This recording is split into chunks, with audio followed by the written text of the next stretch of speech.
கரங்களை தட்டி நாம் அவர்களை வரவேற்போம். ஹல்லேலூயா, ஹல்லேலூயா, ஹல்லேலூயா.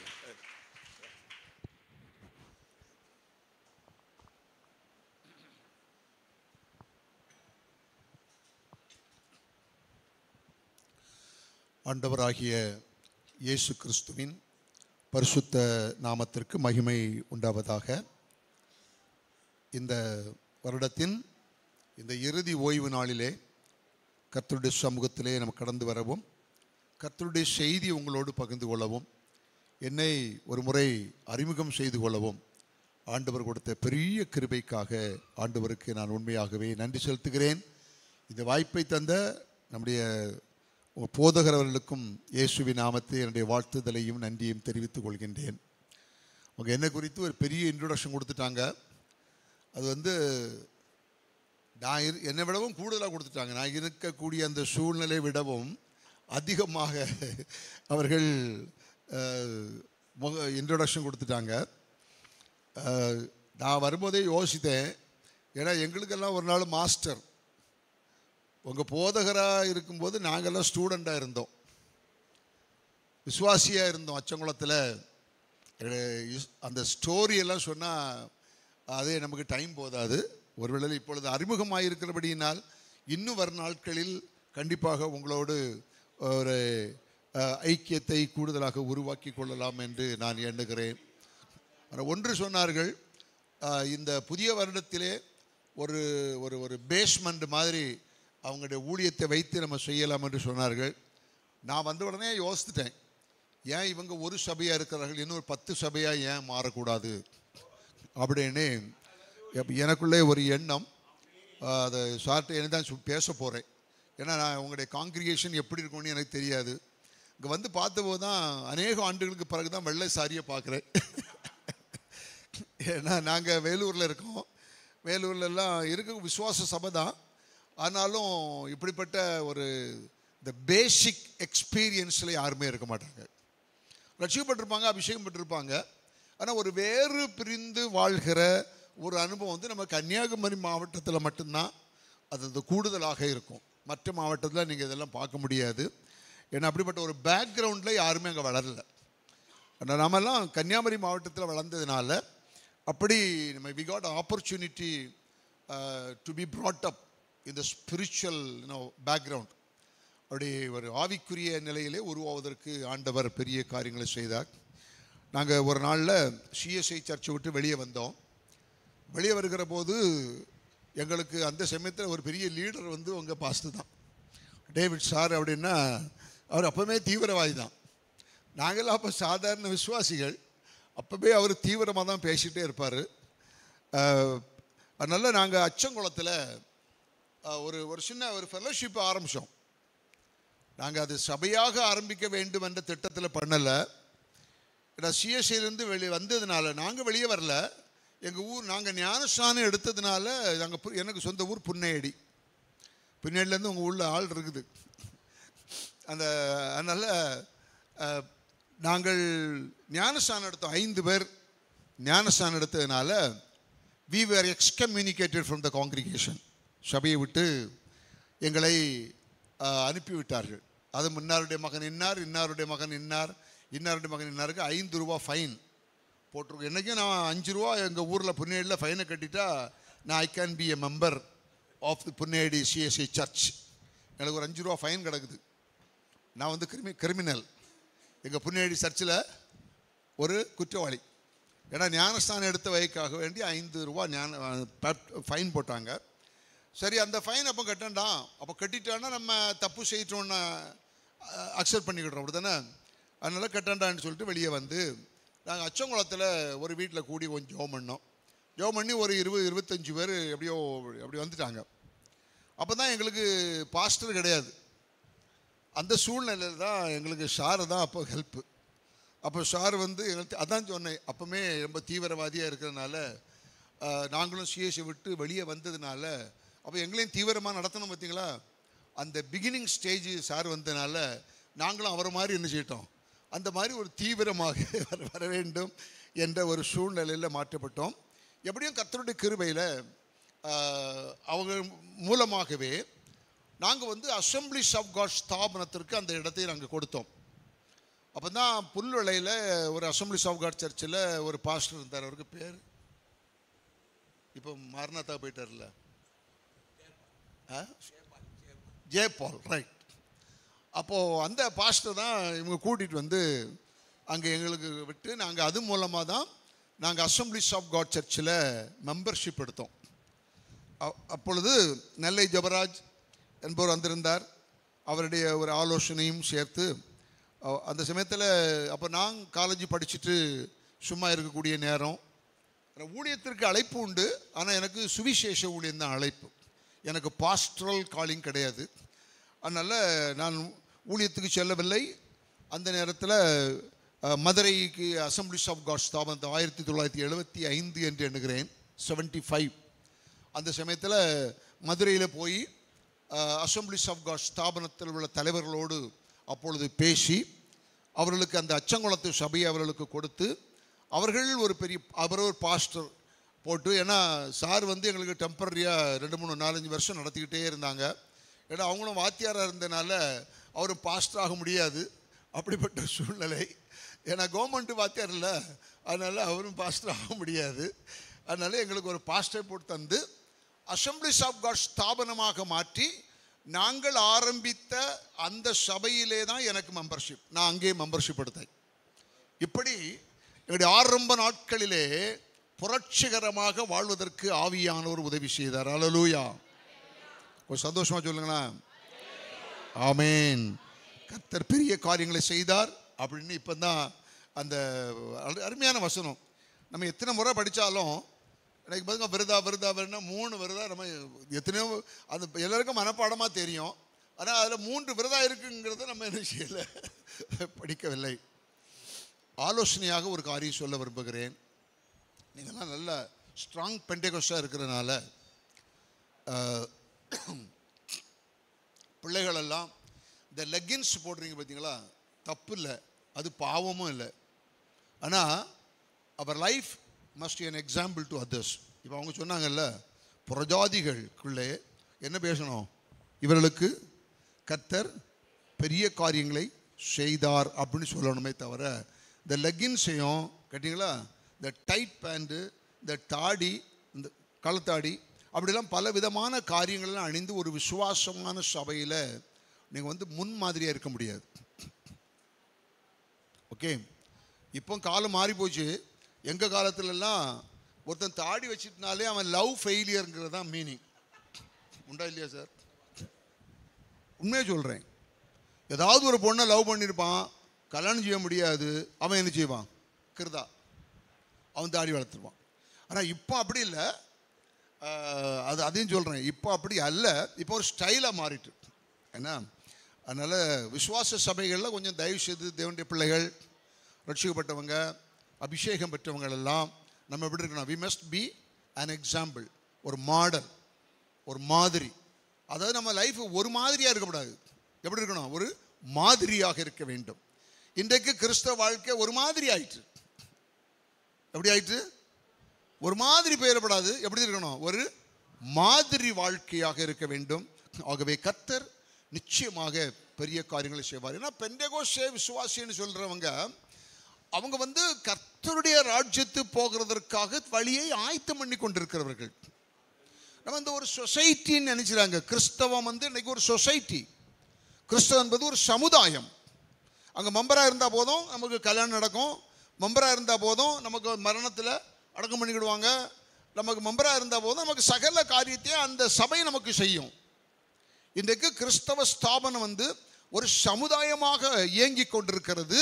ஆனால் கர்த்தருடைய பிள்ளைகள் இது சமுதாயம் அல்ல, இது கர்த்தருடைய பிள்ளை விசுவாச சபை என்று சொல்றது. we are just preparing ourselves. நம்ம எல்லாரையும் பரலோக ராஜ்யத்துக்கு போவதற்காக நம்ம ஆயத்தம் பண்ணி கொண்டிருக்கக்கூடிய ஒரு இடம் என்பதை தயவுசெய்து நம்ம ஞாபகத்தை வைத்துக் கொள்ளுங்கள். நான் அதிகமாக இன்ட்ரடக்ஷன் பேசல, கொஞ்சம் உங்களுக்கு ஆலோசனையாக ஒரு 3 காரியங்களை மட்டும் நான் சுருக்கமாக குறிப்பிட்ட நேரத்துக்குள்ள உங்களோட மத்தியிலே நான் பேச விரும்புகிறேன். ஆகவே தேவனுடைய பிள்ளைகள் மிக கவனமாக கவனிச்சுக்கிடுங்க. நான் யோசித்தேன், ஏன்னா எப்படி சாருக்கு என்னை பற்றி ஞாபகம் வந்து தெரியாது, நாங்கள் பார்த்து ரொம்ப வருஷம் ஆயிடுச்சு. ரொம்ப வருஷம் என்ன ரொம்ப வருஷம். அது பிறகு அவங்க பிரதர் பாஸ்டர் ஆஷீர், அப்போ அவர் பாண்டிச்சேரியில், அவரையும் கூட என்னங்களாம் பழைய ஆட்கள் பார்த்தீங்களா.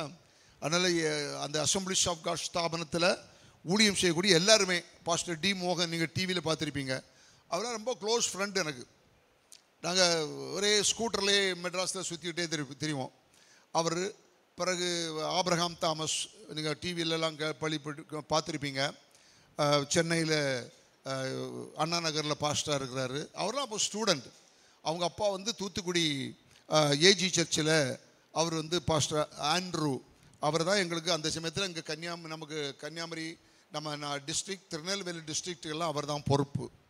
நாங்கள் ஏஜி ஆரம்பித்த நாட்களில் நாகர்கோவிலில் வர ஏஜி கிடையாது, புல்வெளை தான் ஃபஸ்ட்டு, ஒரு சின்ன சர்ச்சு. அதுக்கு பிறகு நாங்கள் ஒரு சின்ன ஷோட்டா ஒரு ஷெட்டில் தான், ஒரு ஒரு ஒரு இந்துக்காரருக்கு பூமி தான், அங்கே தான் போட்டு ஒரு ஷெட்டு போட்டு ஒரு ஆரம்பித்து, அப்போது வந்து சார் வந்து எங்களுக்கு பாஸ்டராக இருந்து எங்களை நடத்திக்கிட்டு இருந்தாங்க. ஸோ இப்படி அவருடைய அந்த ஊழிய காலங்களில் அப்போது எவ்வளவு வர ஆயத்தப்படுத்தியிருப்பார்கள் என்று நான் உண்மையாக நான் நினைக்கிறேன். அதற்காக ஆண்டவருக்கு நான் நன்றி செலுத்துகிறேன். தொடர்ந்து வாசிப்போம். நியாயாதிபதிகளின் புத்தகம் 6வது அதிகாரம் 14வது வசனத்தை எடுத்தவர்கள் யாராவது வாசிக்கலாம்.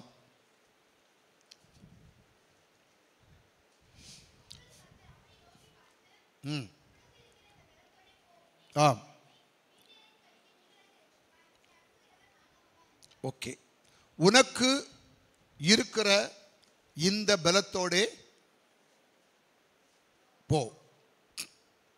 ஒரு சின்ன சிம்பிள் வசனம். உனக்கு இருக்கிற இந்த பலத்தோடே போ. ஓகே. நான் என்னை பற்றி ஒரு 2 வார்த்தை சொல்லி, நான் எனக்கு நேட்டிவ் பிளேஸ் புன்னேடி. நான் 1969 நிறைய பிறந்திருக்க மாட்டீங்கல்ல. நான் அப்போ பிஏ ஃபஸ்ட் இயர் படிச்சுட்டு இருந்தேன். அந்த ஃபஸ்ட் இயர் படிக்கும்போது நான் இயேசுவை ரட்சகராக ஏற்றுக்கொண்டேன். அதுக்கு முன்னாலேயும் நான் வந்து சிஎஸ்ஐ சர்ச்சில் தான் உங்களுக்கு ரொம்ப ஆக்டிவாக இருப்பேன். ஆனால் ரட்சிப்பின் அனுபவம் அப்பொழுது இல்லை. நான் even I was a Sunday school teacher too. ஆசிரியனாக கூட இருந்து எண்டவர் மீட்டிங் அது இதெல்லாம் எல்லாமே பார்ட்டிசிபேஷன் ரொம்ப நல்லா இருந்தோம். ஆனால் அந்த ரட்சிப்பின் ஒரு சந்தோஷம் இல்லை. அப்போ ஒரு முறை இந்த நெல்லை ஜபராஜை வந்து எங்களுடைய ஊரில் ஒரு கன்வென்ஷன் வந்திருந்தார். அப்போ வந்திருக்கும்போது கொஞ்சம் வாலிபர்லாம் கூட்டி வச்சு பேசிட்டு, நீங்கள் வந்து ஒரு என்ன கை கட்டினா நீங்கள் ஒரு ஜெபம் பண்ணுங்களா அப்படின்னார். நாம் வந்து ஒரு பவர்ஃபுல் ப்ரேயர், நம்மலாம் சிஎஸ்சி இருக்கும்போதே என்ன படிச்சுக்கிட்டோமே சண்டே ஸ்கூலு கன்வென்ஷன். அப்போ அந்த காலத்துலலாம் மார்ச் ஏப்ரல் மே எல்லாம் ஃபுல்லாக கன்வென்ஷனாகிட்டே இருக்கும். எங்கள் ஊர்லேருந்து புல்வெளிக்கே நடந்து வந்துடுவோம் அந்த காலத்தில். ஆமாம், அங்கேருந்து மயிலாடிக்கு நாங்கள் போவோம், அங்கேருந்து அழகுப்புறம் போவோம், அப்படி சுற்றி நடந்தக்கூடிய ஒரு காலங்கள். அப்போது அந்த சமயத்தில் அவர் நான் ஜெபம் பண்ணி முடித்த உடனே நீங்கள் எப்போது ரட்சிக்கப்பட்டீர்கள் என்று கேட்டார். அந்த வார்த்தை நம்ம இதுவரையும் கேள்விப்படலை. ரட்சிப்பு என்றால் பாவ மன்னிப்பு என்ற வார்த்தையை கேள்விப்படலை. இப்போ நீங்களும் நல்லா கவனிச்சிடுங்க. பாவ மன்னிப்பு வந்து ரொம்ப முக்கியம். அந்த வார்த்தையை கேள்விப்படாதனால அவர் நீங்கள் அப்போ தம்பி உங்களை பார்த்ததுனால ரட்சிக்கப்பட்ட ஆள் மாதிரி தெரியுதே அப்படின்னார். அப்போது அதன் பிறகு தான் அந்த வார்த்தை எனக்குள்ளே கிரியை செய்ய ஆரம்பித்தது. அப்போது ரட்சிக்கப்பட்டிருக்கிறீர்களா, அப்போ பாவ மன்னிப்பை பெற்றிருக்கிறீர்களா என்ற வார்த்தையின் முடிவு தான் என் வாழ்க்கையை சிந்திக்க வைத்தது. அப்பொழுது எங்களுக்கு சிஎஸ்சியில் ஒரு நல்ல போதகர் இருந்தார், இயேசுவடியான் அப்படின்னு ஒரு போதகர் இருந்தார். அவர் நல்ல ரட்சிப்பின் அனுபவத்தை பெற்றுக்கொண்டவர். ஆனால் எங்களுக்கு ஆரம்ப வழியில் நல்ல அருமையாக நடத்தினார்.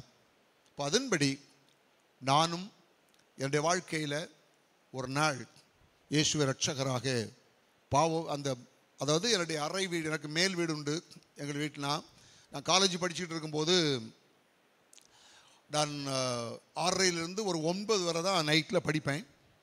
9 வரை அப்படியே 9க்கு கீழே வருவேன். 9க்கு கீழே வந்து நைட்டில் சாப்பிட்டுக்கிட்டு ஒரு 9:30 போல் மறுபடியும் நான் மேலே போயிடுவேன். அப்போல்லாம் நிறைய வாட்சி கூட கிடையாது. அந்த பஞ்சாயத்து ஆஃபீஸில் ஷேரன் ஊதும், சங்கு ஊதும், அதுதான் எங்களுக்கு டைமிங் அந்த காலத்தில். அப்போ கரெக்டாக 9 சங்கு ஊதுனோன்னு கீழே வருவேன். வந்து சாப்பிட்டுட்டு 9:30க்கு மேலே போவேன். அப்புறம் தான் சண்டே ஸ்கூல் லெசன்ஸ் எல்லாம் ப்ரிப்பேர் பண்ணுவேன். ஏதாவது பைபிள் படிக்கணும்னா அது பிறகு தான் படிப்பேன்.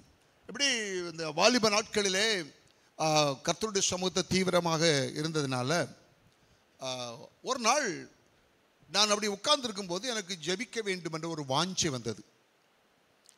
அப்போ நான் முட்டு போட்டு ஜெபிக்க ஆரம்பித்தேன். ஜெபிக்க ஆரம்பித்த உடனே நான் சிறு வயது முதல் அன்றைக்கு வரையும் செய்த ஒவ்வொரு பாவமாக கர்த்தர் எனக்கு ஞாபகப்படுத்திட்டே இருந்தார். ஸோ ஒன்றொன்றாக எனக்கு அப்படியே பாவம் வந்து ஞாபகத்து வந்துக்கிட்டே இருக்குது. வர நான் முழங்கால் போட்டு, ஆண்டவரே இந்த பாவத்தை எனக்கு மன்னியும், ஆண்டவரே இந்த பாவத்தை எனக்கு மன்னியும், ஆண்டவரே இந்த பாவத்தை எனக்கு மன்னியும் அப்படின்னு ஒவ்வொரு பாவமா ஞாபகம் வர்ற ஒவ்வொரு பாவமா கர்த்தருடைய சமூகத்திலே நான் சொல்லிக்கொண்டே இருந்தேன். என்னுடைய பாவத்தை எல்லாம் நான் சொல்லி அப்படி முடித்தவன் at the last I felt that my heart became so empty. நான் அப்படி பாவத்தெல்லாம் அறிக்கை பண்ணி முடிந்தவுடனே என்னுடைய வாழ்க்கையில் இதயத்தில் ஒரு பெரிய வறுமை. அப்பொழுதுதான் இயேசுவே என்னுடைய பாவத்தை மன்னித்ததற்காக நன்றி ஆண்டவரேன்னு சொல்லி நான் ஸ்தோத்திரத்தோடு என்னுடைய அறை வீட்டில் மேல் வீட்டில் நான் சத்தம் போட்டு ஜெபித்து கொண்டிருந்த போது உலகம் கொடுக்க முடியாத எடுக்க முடியாத ஒரு சந்தோஷத்தின் நிறைவை என்னுடைய வாழ்க்கையில பெற்றுக்கொண்டேன். ஹல்லேலூயா. பாவ மன்னிப்பு என்பது நிச்சயமான காரியம். தயவுசெய்து அந்த பாவ மன்னிப்பு நான் எங்கே போனாலும் நான் அந்த சாட்சி சொல்லாமல் நான் விட மாட்டேன். ஏன்னால் நான் பின்பு வரேன் பிரசங்கத்தை உங்களுக்கு அதை நான் ஞாபகப்படுத்த விரும்புகிறேன். அதனால் அந்த பாவ மன்னிப்பு நிச்சயத்தை என்னுடைய வாழ்க்கையில் பெற்றுக்கொண்டேன். அதனால் அதை ஃபஸ்ட் இயரில் நான் ஏற்றுக்கொண்டதுனால அந்த தேர்ட் இயர் வருகிற போது I decided to commit my life for full time ministry. முழு நேர ஊழியத்திற்காக நான் ஒப்பு கொடுத்தேன். அப்போ எனக்கு முழு நேர ஊழியம், ஆனால் சுவிசேஷ ஊழியம் தான் எனக்கு வாஞ்சை. அப்பொழுதே நான் ஒப்பு கொடுத்தேன். ஆனால் அந்த காலத்தில் ஒன்றுமே கிடையாது. எஃப்எம்பிபியும் கிடையாது, பிளஸ்ஸிங் யூத் மிஷனும் கிடையாது, விஸ்வவாணியும் கிடையாது, ஈயும் கிடையாது, கிடியன் ஒன்றுமே நான் கேள்விப்பட்டதே நமக்கு கிடையாது. I am talking about 71. நீங்கள்லாம் பிறகுக்கு முன்னால்.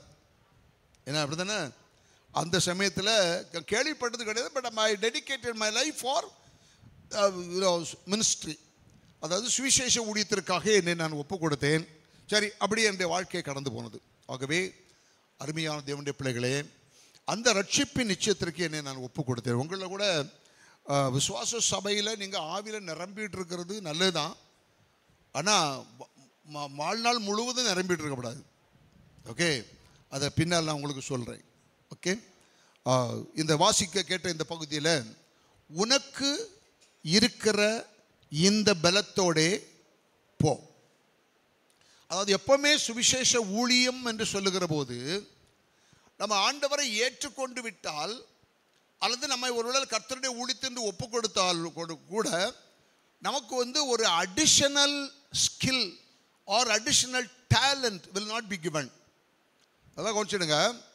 நம்ம முழு நேர ஊழியத்தை ஒப்பு கொடுத்தாலும் சரி, நீங்கள் விசுவாச வாழ்க்கையில் நீங்கள் உங்களை ஒப்பு கொடுத்து நீங்கள் ரட்சிக்கப்பட்டு அபிஷேகம் பெற்றுக்கொண்டாலும் சரி, உடனடியாகவே உங்களுக்கு ஒரு அடுத்த பலன் உங்களுக்கு கொடுக்கப்பட மாட்டாது. நம்ம என்ன நினைப்போம்னா, கொஞ்சம் சுவிசேஷ ஊழித்து போங்களேன்னா எனக்கு அப்படி ஒரு தாளந்து எனக்கு இல்லையே. நம்ம என்ன தாளந்து? உடனே ஹீலிங். ஒரு ஆளை போய் ஜெபம் பண்ணணும், கை வச்ச உடனே அவர் நினைச்ச கீழே விழுந்துடணும், ஏன்னா கை வச்ச உடனே அவருக்கு வயிற்று வெளி மாறிடணும். இப்படி தானே ஏதாவது ஒரு ஹீலிங் பவர் இருந்தால் நம்ம என்ன செய்வோம்? அப்போ கர்த்தர் நமக்கு ஏதோ ஒரு ஊழியத்தை தந்திருக்கிறார், ஒரு பொறுப்பை தந்திருக்காருன்னு நினைப்போம். ஆனால் நீங்கள் இந்த பகுதியை படிக்கிற போது அங்கே கிடியோன், அதாவது இஸ்ரவேல் ஜனங்களில் உள்ளவர்கள் கிடியோன், அவர்கள் கொஞ்ச காலத்தை தங்களுடைய பலனை எல்லாம் இழந்துட்டாங்க. ஆண்டவர் எவ்வளவு பாடுபட்டு கஷ்டப்பட்டு இந்த எகிப்திலிருந்து 6 லட்சம் புருஷர்களை கொண்டு அந்த கானான் தேசத்துக்கு கொண்டு சென்று அந்த கானான் தேசத்தை யோசுவா பட்டா போட்டு கொடுத்தான். அளந்து டேப் போச்சு அளந்து பட்டா போட்டு என்ன செய்தாரு கொடுத்து அந்த தேசத்தில் அந்த ஜனங்களை என்ன செய்ய முடியலை. they were not able to continue in spiritual life. அவங்களுடைய சொந்த விசுவாச வாழ்க்கையில் அவங்க தொடர முடியவில்லை. மறுபடியும் வெளுகை ஆரம்பிக்கிறது. அப்பொழுதுதான் கிடியோன் மீதியானியருக்கு பயந்து அவன் போரடித்து கொண்டிருக்கிறான். என்னன்னா, இவங்க பயிரிடுவாங்க, இஸ்ரவேல் ஜனங்கள் பயிரிடுவார்கள், அந்த பயிரெல்லாம் விளைஞ்சி அப்படி வரக்கூடிய சமயத்தில் மீதியான அவளை அறுத்து அடித்து கொண்டு போயிடுவான். அதனால் ஒரு பெரிய போட்டி இருக்கும். இப்போ இவங்க பயிரிட்டவங்க நினைப்பாங்க என்ன கொஞ்சம் நல்லா நெல்லெல்லாம் பழுக்கட்டுமே, கொஞ்சம் முதிர்ச்சி ஆகட்டுமே அப்படின்னு நினச்சிட்டு இருப்பாங்க. அதுக்கெல்லாம் யார் வந்து அறுத்துட்டு போயிடுவா? மீதியானி. அவங்கள இவங்க ஒன்றும் செய்ய முடியாது. அதுதான் அந்த தேசத்தில் உள்ளவர்கள், local people, son of the soil அப்படிம்பாங்க, மண்ணின் மைந்தர்கள். அப்போ இப்படிப்பட்ட அந்த பயங்கரமான சூழ்நிலையில் இவன் வந்து என்ன செய்கிறான்னா, விளைஞ்சியும் விளையாமல் இருக்கும்போதே இவன் போய் அந்த நிலத்தை பயிரை அறுத்து அவன் போரடிக்கிறான். அப்போ போரடித்து கொண்டிருக்கிற போது பயத்தோடு போரடிச்சுட்டு இருக்கான். மீதியான வந்து விடுவார்களோ, நம்மை மேற்கொண்டு விடுவார்களோ அப்படின்னு பயந்துட்டு இருக்கும்போது தான் ஒரு தேவ தூதன் அங்கே கர்வாலி மரத்தின் கீழே இருக்கிறவன் இங்கே வந்து அவன்கிட்ட சொல்லியாம், பராக்கிரமசாலியே கர்த்தர் உன்னோடு கூட இருக்கிறார் அப்படின்னு திடீர்னு பிளைண்டா ஒரு வார்த்தையை பேசுகிறான். பராக்கிரமசாலியே கர்த்தர் உன்னோடு இருக்கிறார். அவனுக்கு பராக்கிரமம் எவ்வளவு இருக்குன்னு அவனுக்கு தான் தெரியும். கேட்டீங்களா? தேவதூதன் என்ன செய்யறான், கொஞ்சம் மிகைப்படுத்தி பேசுன மாதிரி பேசுறான். அதனால நல்லா கொஞ்சம் எல்லாருக்குமே பராக்கிரமம் இருக்குது. நம்ம அதை பயன்படுத்தாம யூஸ் பண்ணாம நினைச்சிட்டு இருக்கோம். பாம்போல கையை கட்டிக்கிட்டு நம்ம நாடிலே கையை கொடுத்துட்டு இருக்கிறோம். இப்போ என்னுடைய வாழ்க்கையெல்லாம் பார்த்தீங்கன்னா, இந்த விவேகானந்தா காலேஜில் ஒரு காட்டுக்குள்ள கொல்லமாங்காட்டுக்குள்ள தான் ஜெபம் பண்ணேன். ஆனால் உண்மையிலே ஒரு நாளைக்கு நான் காலேஜில் ஃபஸ்ட் இயேசுவை ஏற்றுக்கொண்ட பிறகு ஒரு நாளைக்கு 1 மணி நேரம் ஜெபம் பண்ணுவேன். அப்போமே அதுவும் கரெக்டாக லஞ்ச் பிரேக். இப்போ எங்களுக்கு பொன்னேடியிலேருந்து நாங்கள் விவேகானந்தா காலேஜுக்கு போகிற ஜஸ்ட் ஆஃப்டர் ஆல் 7 மினிட்ஸ் தான். ஆனால் நான் சோறு கொண்டு போவேன். ஏன் கொண்டு போவேன்னா, சாப்பிட்டுட்டு கொஞ்ச நேரம் போய் ஜெபம் பண்ணலாம். கேட்டீங்களா? கரெக்டாக 1 மணி 1:15 சாப்பிட்ருவேன். சாப்பிட்டுட்டு அப்படி நேராக வெளியே வருவேன். அவங்க ஒரு பெரிய கொல்லமா மரம் அப்படியே படர்ந்து கிடக்கும். அந்த மரத்துங்களை புக்கெல்லாம் கொண்டு போடுவேன். நேர் முழங்கால் நின்று ஜெபம் பண்ணிகிட்டே இருப்பேன். அப்போ என்னுடைய கல்லூரி மாணவர்கள்லாம் சுற்றி வருவான். வந்து பார்த்துட்டு அப்படியே போயிடுவான். அவன் என்ன இதுவரையிலும் ஒன்று கிண்டல் பண்ணதே கிடையாது. செகண்ட் பெல், அதாவது ஃபஸ்ட் பெல் அடிக்கும். ஃபஸ்ட் பெல் அடித்த உடனே நான் ஜெபத்தை முடிச்சுட்டு புக்கை எடுத்துகிட்டு நான் வருவேன். அது இங்கே வந்து ரோடை கிராஸ் பண்ணி தான் அந்த சைடு வரணும். உங்களுக்கு விவேகானந்தா காலேஜ் தெரியும், பஸ்ஸில் போகும்போது அந்த சைடு அதை வந்து கிராஸ் பண்ணி இங்கே வருவேன். நான் வரும்போது காலேஜில் வாத்தியார் அட்டண்டன்ஸ் எடுத்துகிட்டு இருப்பேன். ஏன்னா ஒவ்வொரு அவரும் என்ன செய்வாங்க, காலேஜில் இதுக்கு அட்டண்டன்ஸ் எடுத்துக்கிட்டு இருக்கும்போது நான் அப்படியே லேட்டாக தான் வருவேன். லேட்டாக வந்த உடனே அந்த பையங்க சொன்னாங்க, சார் உபதேசியார் வர்றார், அவரை விட்டுருங்க சார், அவர் ஜெபம் பண்ணிட்டு வர்றாரு சார், அவரை போட்டு நீங்கள் என்ன சார் அவரை வெளியே நிற்க வைக்குங்கம்பார். அப்படி என்னுடைய பேர் கல்லூரியில் படிக்கும் போதே நான் உபதேசியார். விவேகானந்தா காலேஜில் கேட்டிங்களா? அப்படி என்னுடைய வாழ்க்கையில் நல்ல தெய்வீக ஒரு மாற்றத்தை கர்த்தர் எனக்கு கட்டளையிட்டார். சரி, அப்போ எந்த நமக்கு ஸ்பெஷல் குவாலிட்டியும் கிடையாது, தாளந்துக்கும் கிடையாது, திறமையும் கிடையாது. இந்த நம்ம கிராமத்தில் இருந்து நம்ம எங்கே போவோம்? நான் ஃபஸ்ட் இயர் நான் முதலாவது பியூசி படிக்கும்போது ஸ்காட் கிறிஸ்டியன் காலேஜில் தான் படித்தேன். இப்போ WCC இருக்குது பார்த்தீங்களா, அந்த WCCயில் தான் நான் படித்தேன். அதுதான் பழைய ஸ்காட் கிறிஸ்டியன் காலேஜ். அங்கே பியூசி படித்தேன்.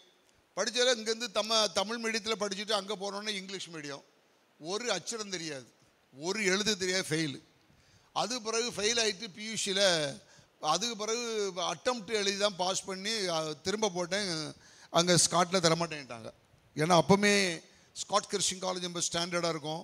ஃபெயில் ஆனால் என்ன கொடுக்க மாட்டாங்க, அவங்க வந்து பிஎஸ்சி கொடுக்க மாட்டான், பிஎஸ்சி படிக்கணும், தரமாட்டேன்ட்டாங்க. சரி, ஹிஸ்ட்ரி தான் கொடுத்தாங்க. அப்போ எனக்கு இங்கே எக்கனாமிக்ஸ் கிடச்சிது. ஏன்னா நம்மலாம் ஃபெயில் ஆகியாச்சு, எனி யூஸ்லெஸ் பீப்புள் அப்படி தானே. அதனால் சரி, ஏதோ ஹிஸ்ட்ரியை விட எக்கனாமிக்ஸ் பரவாயில்ல அப்படின்ட்டு தான் நான் விவேகானந்தா காலேஜில் சேர்ந்தேன். சரி, இப்படி என்னுடைய வாழ்க்கையில் தெய்வீக மாற்றங்களை கர்த்தர் கொடுத்தார். அப்போது தேவதூதன் இங்கே வந்து சொல்கிறான், பராக்கிரமசாலியே கர்த்தர் உன்னோடு கூட இருக்கிறார் அப்படின்னா. இவன் சொன்னால், என்னையா பராக்கிரமசாலின்னு சொல்கிறீங்க? எங்கள் முற்பிதாக்கள் எங்களுக்கு அநேக காரியங்களை விவரித்து சொன்னார்கள். செங்கடலையெல்லாம் கர்த்தர் உடைத்தார் என்று சொன்னார்கள், மாராவின் கசப்பை எல்லாம் நீக்கினார் என்று சொன்னார்கள், யோர்தான் நதியெல்லாம் 2ஆக பிளந்துகளை கொண்டு வந்தார் என்று சொன்னார்கள். இப்படிப்பட்ட அற்புதங்கள் எல்லாம் உண்டு என்று அன்றைக்கு எங்கள் பிதாக்கள் எங்களுக்கு சொன்னார்களே, இன்றைக்கு அந்த அற்புதங்கள் எங்கே? அப்படின்னு சொல்லும் போதுதான் இந்த தேவதூதன் அவன் சொல்றான், நீ என்ன செய்ய, உனக்கு இருக்கிற இந்த பலத்தோட போ. அதனால நான் உன்னை அனுப்புகிறது நான் அல்லவா? ஒரே ஒரு வார்த்தை, உன்னை அனுப்புகிறது நான் அல்லவா? அதனால நானும் ஊழித்து வரும்போது நல்லா யோசித்தேன். அந்த ஒரு வசனம் வாசிங்க, அது ஒரு சப்போர்ட்டிங் வாஸ். யாத்திராகமம் 4வது அதிகாரம் 10ஆம் வசனத்தை வாசிங்க. யாத்திராகமம் 4வது அதிகாரம் 10வது வசனம்.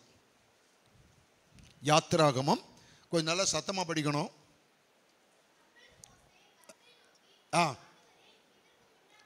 ஏம்மா கொஞ்சம் நிறுத்தி வாசிக்கணும். படி.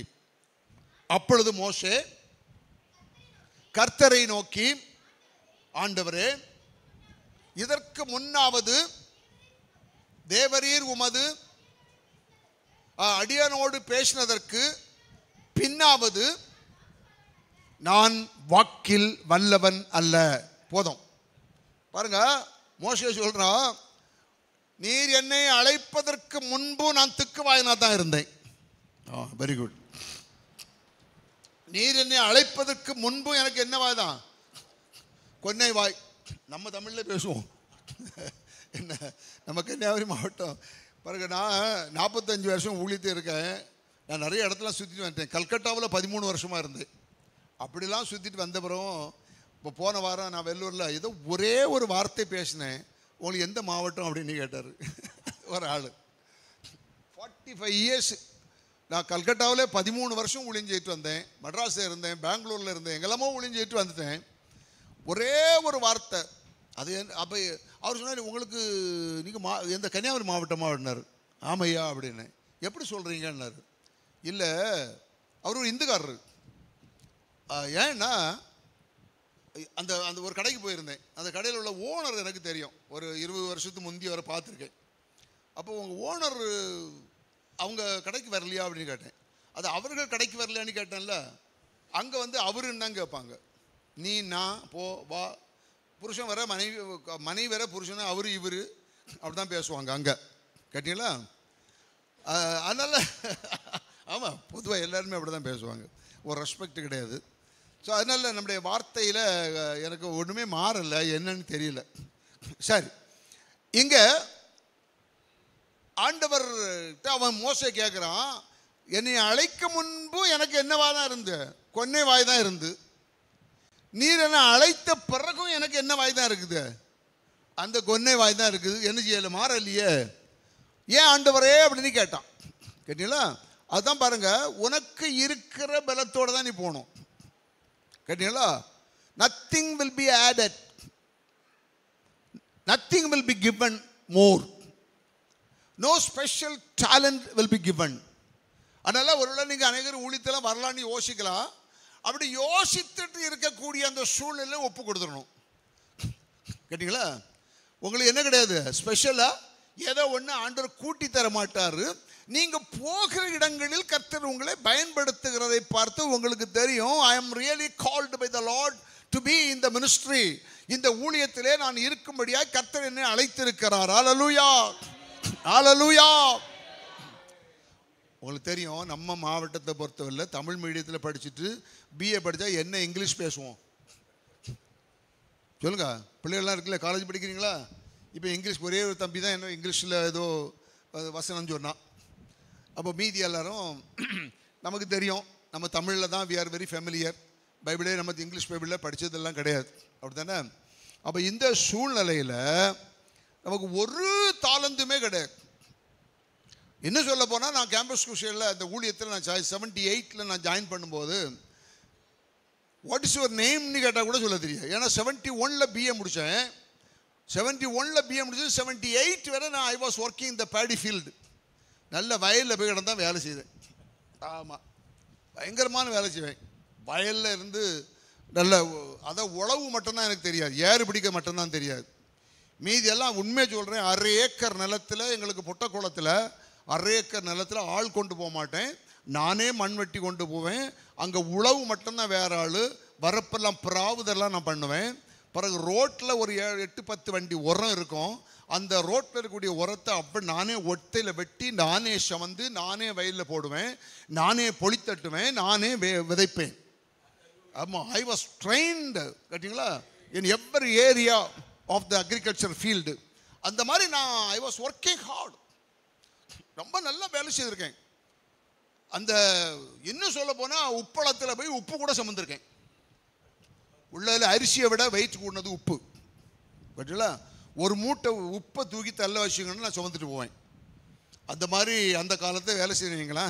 சரி, அப்போ இப்படிப்பட்ட இந்த சூழ்நிலையில் ஊழியத்தை ஒப்பு கொடுத்து வந்து பாருங்க, என்ன திடீர்னு நினைச்சிட்டாங்கன்னா என்ன கல்கட்டாவுக்கு அனுப்பிட்டாங்க. லாங்குவேஜ் கிடையாது, தமிழை தவிர எந்த பாஷையும் பேச தெரியாது. கல்கட்டாவில் பெங்காலி பேசணும், அவங்களுடைய லோக்கல் லாங்குவேஜ். இல்லைன்னா அட்லீஸ்ட் ஒரு ஹிந்தியாவது பேசணும். இல்லை இங்கேருந்து போகிற நமக்கு இங்கிலீஷ் கம்யூனிகேஷனாவது இருக்கணும். அப்படின்னா தான் என்ன முடியும், மேனேஜ் பண்ண முடியும். எப்படிப்பட்ட சூழ்நிலையில் என்னை கல்கட்டாவுக்கு அனுப்புகிற போது எந்த திறமையும் கிடையாது. நான் ஊழியத்து ஒப்பு கொடுத்து வந்தேனால எனக்கு எந்த திறமையும் கூட்டி கொடுக்கப்படவும் இல்லை. இன்றைக்கு கல்கட்டாவில் நான் 13 ஆண்டுகள் ஊழியம் செய்து அது பிறகு நான் திரும்பி வந்தேன். ஒன்றை சொல்லுகிறேன், நான் போன ஆண்டு எங்களுடைய பெங்களூருக்கு கான்ஃபரன்ஸில் என்னை எல்லா ஸ்டேட்டில் இருந்து வருவாங்க. நான் அப்பொழுது அங்கே வந்த ஒரு நபர்கிட்ட கேட்டேன், இப்பொழுது நீங்கள் எத்தனை, ஏன்னா நான் அங்கே ஊழியங்கள் கிடையாது, நான் போய் சபைகளை சந்தித்து வாலிபர்களை எடுத்து அவங்களுக்கு பயிற்சி அளித்து அவர்களை வைத்து அங்குள்ள 16 மாவட்டம், இப்போ கன்னியாகுமரியிலேருந்து திருநெல்வேலி, கன்னியாகுமரியிலேருந்து மெட்ராஸ் வர எவ்வளவு டிஸ்டன்ஸோ அதே மாதிரி நீங்கள் இந்தியா படத்தில் பாருங்கள், வெஸ்ட் பெங்கால்னு போட்டிருக்கோம். கீழே கல்கட்டாவிலேருந்து டார்ஜிலிங் அது வரை நான் தான் பொறுப்பு. I was the state director. அப்படி இருந்து நான் ஊழியம் செய்து 16 மாவட்டம், இப்போ 30 மாவட்டம், 16 மாவட்டங்களில் ஊழியம் செய்து நான் போன ஆண்டுக்கு முந்தின ஆண்டு என்னுடைய கான்ஃபரன்ஸ் வரும்போது நான் கேட்டேன், நமக்கு இப்போ எத்தனை ஊழியர்கள் இருக்காருன்னு சொன்னேன். 53 முழு நேர ஊழியர்கள் கேம்பஸ் குர்ஷேடில் வெஸ்ட் பெங்காலில் இன்றைக்கு ஊழியம் செய்து கொண்டிருக்கிறார்கள். ஹல்லேலூயா, ஹல்லேலூயா. அதனால் சாதாரணமான ஊழியம் தான், நம்ம ஒன்றும் ஸ்பெஷலாக ஒன்றுமே செய்யலை. 53 முழு நேர ஊழியர்கள் அந்த ஒர்க்கை பாருங்கள். அதான் நான் ஐ டிட் த பைனரிங் ஒர்க். ஆரம்ப அந்த பணியை, எங்களுக்கு ஒரு ஆஃபீஸ் வர கிடையாது, ஒரு வீடு வர கிடையாது. என்னை அனுப்பிட்டாங்க. நான் கல்கட்டாவில் போய் பிளாட்ஃபார்மில் இறங்கி என்னை ரிசீவ் பண்ணுறதுக்கு ஆள் கிடையாது. எங்கே போனோம், ஜனங்கள் பிளாட்ஃபார்மில் இறங்கி அங்கேயும் போகிறாங்க இங்கேயும் போகிறாங்க. எங்கே போனால் இது என்ட்ரன்ஸ்ன்னு எனக்கு தெரியாது. இப்படிப்பட்ட பயங்கரமான சூழ்நிலையிலெல்லாம் என் வாழ்க்கையில் நான் ஃபேஸ் பண்ணினேன். கர்த்தர் பரலோக வல்லமையின் தீர்மானத்தின்படி அதிசயங்களை கர்த்தர் நடப்பித்தார். ஹல்லேலூயா. ஆமாம், டைம் ஆயிட்டு அது சுருக்கமாக நான் முடிக்க வரேன், பாயிண்ட்டுக்கே நான் வரல. உனக்கு இருக்கிற இந்த பலத்தோட போ. 3 பாயிண்ட். 1, போக வேண்டுமானால், நீ போக வேண்டுமானால் முதலாவது உன்னை நீ ஆயத்தப்படுத்திக் கொள்ள வேண்டும். 2வது, ஆயத்தப்படுத்தின பின்பு மற்றவர்களை ஆதாயம் செய்ய வேண்டும். 2வது. 3வது, ஆதாயம் பண்ணினவர்களை அனுப்ப வேண்டும். இதான் 3 point. Number 1, preparing our self, நம்மை ஆயத்தப்படுத்த வேண்டும். ஆயத்தப்படுத்தின பின்பு என்ன செய்யணும்? we must be able to win others. அது என்னை நான் ஆயத்தப்படுத்தியாச்சு, அதுக்கு பிறகு நான் போய் மற்றவர்களை ஆதாயப்படுத்த வேண்டும். ஆதாயம், என்னை ஆயத்தப்படுத்திட்டு மற்றவங்களை என்ன செய்யணும்? ஆதாயப்படுத்த வேண்டும். வின்னிங் சோல்ஸ், ஆத்துமாக்களை ஆதாயப்படுத்த வேண்டும். ஆத்துமாக்களை ஆதாயப்படுத்தியாச்சு. இப்போ நீங்கள்லாம் ஒரு கூட்டம் ஜனங்கள் ரட்சிக்கப்பட்டு இருக்கிறீங்க. ஆதாயப்படுத்தப்பட்டவர்களை அனுப்ப வேண்டும். உங்களை அனுப்பலைன்னா பாஸ்டர் ஃபெயிலியர். ஆமாம், நான் வச்சு தானே சொல்லுவேன். ஏன்னா அந்த காலத்தில் தீவிரவாதி தானே, எங்களுக்கு கற்றுக் கொடுத்தது தான் தீவிரத்தானே கற்றுக் கொடுத்தாங்க. என்ன பிரதர், உண்மையை சொல்கிறேன். விசுவாச சபை என்பது நீங்கள் ரட்சிக்கப்பட்டிருந்து சாகிறது வரை உங்களை ஆயத்தப்படுத்த நாள் கிடையாது. இன்னைக்கு ஒரு பெரிய தவறான உபதேசம் நம்ம சபைகளில் இருந்து கொண்டிருக்கிறது. கேட்டீங்களா? ஆயத்தப்படுங்க, தப்பு இல்லை. கேட்டீங்களா? அடிக்கு மேலே அடிச்சுக்கிட்டே இருந்து நீங்களும் அங்கே இருந்து அங்கே நீங்கள் இந்த சக்கில் மாட்டை கட்டுனா அப்படியே சுற்றி வரும்ல, அந்த மாதிரி நீங்கள் என்ன செய்யப்படாது, நீங்கள் வெறும் மாடு மாதிரி சுற்றி வந்துக்கிட்டு இருக்கக்கூடாது. ஓகே, அதனால் நீங்கள் ஆதாயப்பட்டு விட்டீர்களா? நீங்கள் ஆதாயம் பண்ணப்பட்ட பிறகு நீங்கள் மற்றவர்களை, அந்த ஆதாயம் பண்ணினவர்களை அனுப்ப வேண்டும். அப்போ ஆயத்தம், ஆதாயம், அனுப்புதல், இதுதான் 3 பாயிண்ட். பிரசங்கத்தையும் முடிச்சிட்டேன். என்ன இது கடையில் கொஞ்சம் கொஞ்சம் சொல்லி என்ன டைம் பக்கத்தில் சார் வச்சுருக்காரு, அருமையாக இருக்குது, சீக்கிரம் முடிச்சுடுறேன். ஓகே, ஆயத்தம், ரெண்டாவது ஆதாயம், மூணாவது அனுப்புதல். ஓகே, 3 பாயிண்ட் தான். தம்பி புரிஞ்சா? எல்லாருக்கும் புரியணும். ஏன்னா போன வாரம் உள்ள பிரசங்கம் நமக்கு இந்த வாரம் ஞாபகம் இருக்காது. அதனால் நீங்கள் இதை கட்டாயம் ஞாபகத்தில் வைக்கணும்னு நான் விரும்பலை. நம்ம தான் 1000-10000 பிரசங்கம் கேட்டிருக்கோமே. பிரசங்கம் கேட்டு நம்ம பிரசங்கத்துக்கு ஏற்றபடி வளர்ந்துருக்கவா செய்யும்? இல்லை, அதை விடுங்க. அதனால் இது சிம்பிளாக ஞாபகம், என்னையாவது ஞாபகம் இருக்கட்டும். நீங்கள் வீட்டில் போய் யாராவது கேட்டால் கூட நீங்கள் சொல்லணும். ஓகே, முதல்ல நம்மை ப்ரிப்பேரிங் அவர் செல்ஃப். ஓகே, நம்மை ஆயத்தப்படுத்த வேண்டும். அடுத்தால மற்றவர்களை ஆதாயம் செய்ய வேண்டும்.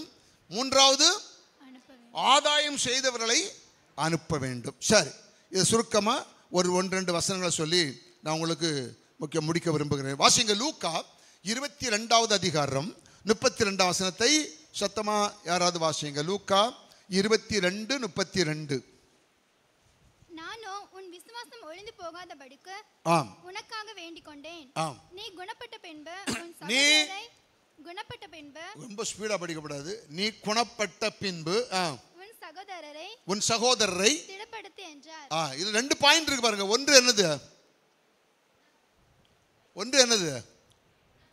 நீ குணப்பட வேண்டும். அதான் யூ ப்ரிப்பேர் யுவர் செல்ஃப். முதலாவது நீ என்ன செய்யணும்? குணப்படணும். ரெண்டாவது அதுக்கு பிறகு மற்றவங்களை போய் ஆதாயம் செய்ய வேண்டும். ஓகே, நம்ம குணப்பட வேண்டும். இந்த குணப்படுதல ஒரு காரியத்தை சொல்லிட்டு நான் 2 பாயிண்ட் போயிடுறேன்.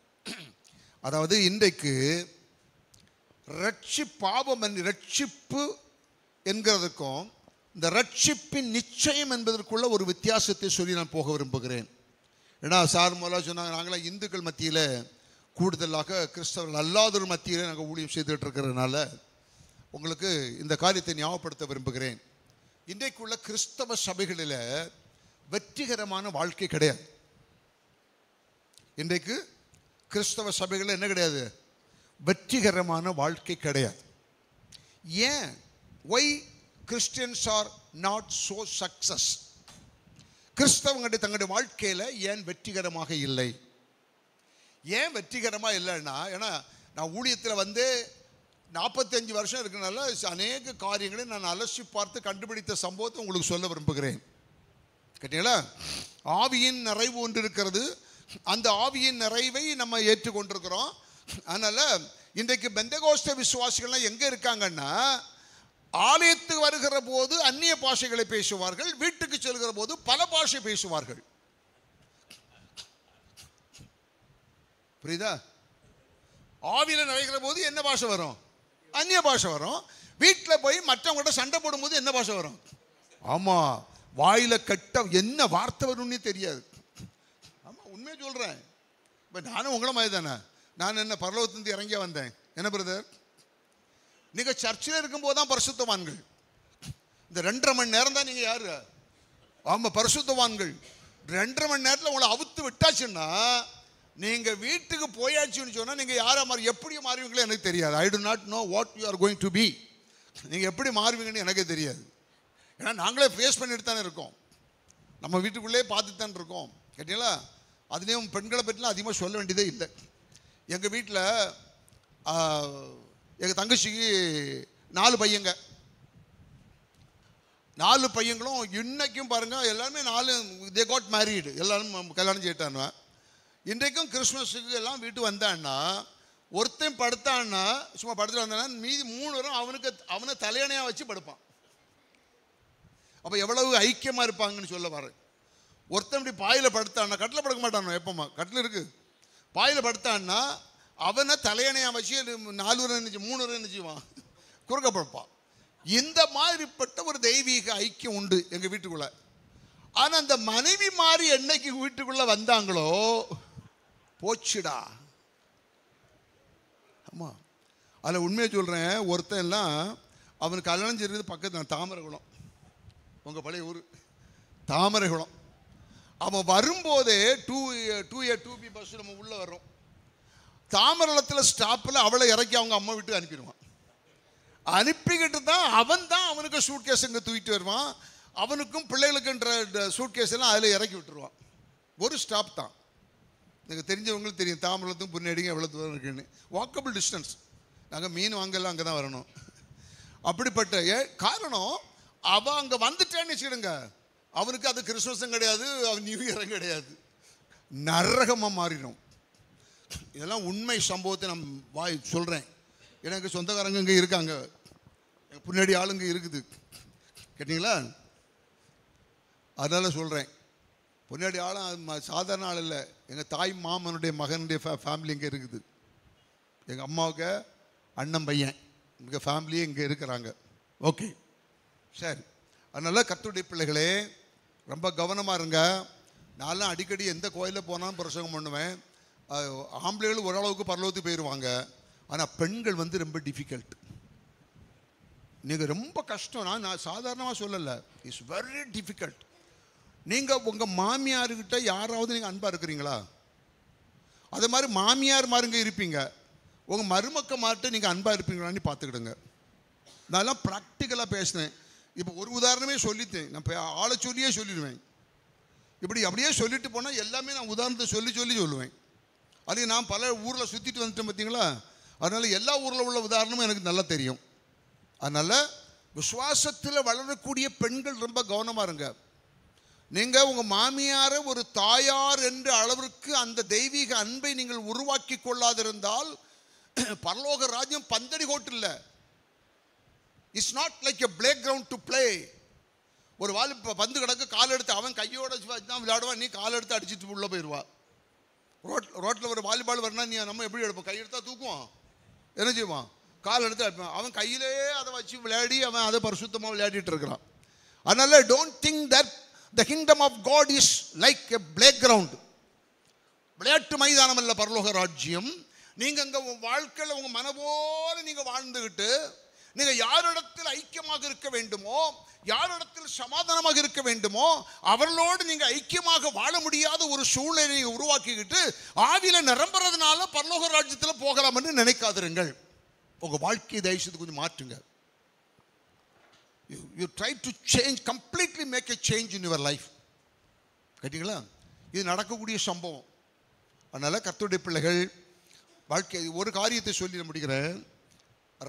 அதான் பாவ மன்னிப்பு வேற, பாவ மன்னிப்பு நிச்சயம் வேற. So the salvation is different than assurance of salvation.